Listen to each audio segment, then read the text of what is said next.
guys, for today's video, samahan niyo ako gumawa ng pilipit. Dahil nga wala si mama kasi nasa bayan siya, ay ginalaw ko yung kanyang arena dito. Stay yung malagkit. Pasensya na, nagkakamali lang, tao lang. So ngayon, gagawin na nga natin.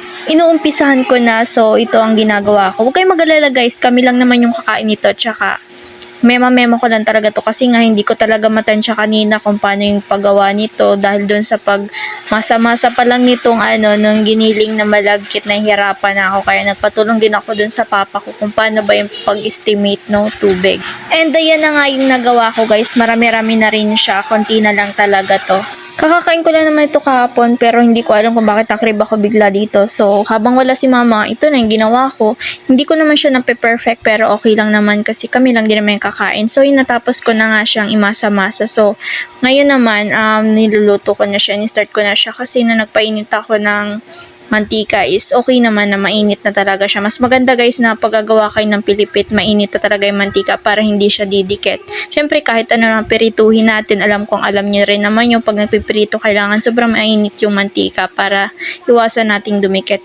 So hindi ko pa pala guys natapos yung pagmasa-masa ko nito kasi nga mainit na yung mantika kaya itinabi ko muna. So, ito guys yung pagluto ko dito. Tingnan nyo. Kita nyo naman, sobrang perfect. Iba talaga yung itsura niya. And dito yung mga di ko pa naluluto. At ito naman yung nakasalang na.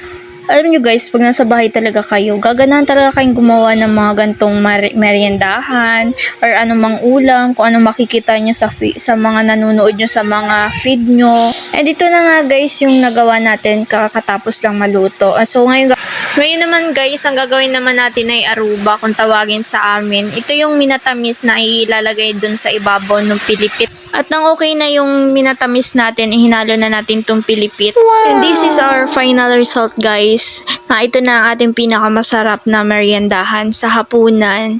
Kaya sana nagustuhan nyo ating video. And please follow me and like this video guys. Thank you so much. Bye bye!